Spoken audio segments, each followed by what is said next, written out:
इस टाइम लाहौर के इलाका शादरा में मौजूद हूँ, जहाँ पर लाहौर से कराची जाने वाली शालीमार एक्सप्रेस को शादरा के करीब जो वो हादसा पेश आया है, जिसके नतीजे में इसकी 3 बोगियां जो है वो पटरी से उतर गई हैं और पटरी से उतरने के बाद बोगियों का जो है वो शदीद जो है नुकसान हुआ है। सर बताइएगा कि ये वाकया कैसे रूनुमा हुआ और अभी तक कोई जानी नुकसान तो नहीं हुआ? बिस्मिल्लाहिर्रहमानिर्रहीम। ये हादसा सुबह के वक्त पेश आया है और इसकी बुनियादी वजह जो अभी तक की तहकीकात के मुताबिक डिटरमिन की गई है वो ड्राइवर की ओवर स्पीडिंग और उसकी गफलत थी। ओवर स्पीडिंग की वजह से हादसा हुआ, गाड़ी डिरेल हुई, लेकिन उस वक्त एक ही कोच थी। फिर जो उसकी मज़ीद गफलत थी उसके नतीजे में तकरीबन 1.5 किलोमीटर की ड्रैगिंग है और गाड़ी आके इस पॉइंट पे डिरेल हुई है, जहाँ पे फिर एक के बजाय 3 कोचेस हो गई और नुकसान ज़्यादा हुआ है उसकी वजह से। अच्छा, इसमें कोई जानी नुकसान भी हुआ है?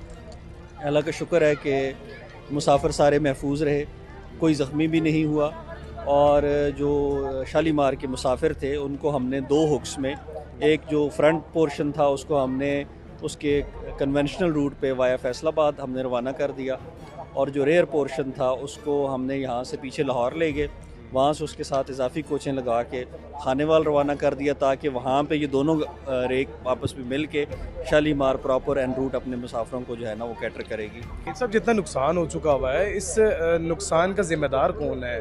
ड्राइवर की गफलत है या फिर ट्रैक की खस्ता हाली है?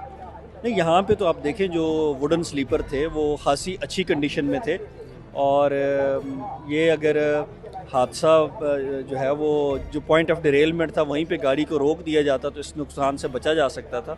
ड्राइवर की गफलत है, इसको फारिग कर दिया जाएगा, सज़ा दी जाएगी, नौकरी से निकाल दिया जाएगा? देखिए वो एक स्टैंडर्ड प्रोसीजर है जो गवर्नमेंट में किसी को भी इंसाफ के तकाज़ों को पूरा किए बगैर नौकरी से नहीं निकाला जा सकता। इंसाफ का तकाज़ा है कि एक प्रॉपर इंक्वायरी कमेटी बने जो रेलवे का तरीक़ाकार होता है इस हादसों में, और एक बंदा नहीं होता, उसमें हर डिसिप्लिन से, मैकेनिकल इंजीनियरिंग से, ट्रैक इंफ्रास्ट्रक्चर से, सिविल इंजीनियरिंग से, ट्रांसपोर्टेशन से, सेफ्टी के एक्सपर्ट्स ये मिल के इंक्वायरी करते हैं। उसमें जो रेलवेज़ का ऑपरेशनल स्टाफ है बशमूल ड्राइवर्स के, उनकी स्टेटमेंट्स ली जाती हैं। एनी शवाहिदीन अगर वो बयान देना चाहें पब्लिक के लोग वो आते हैं।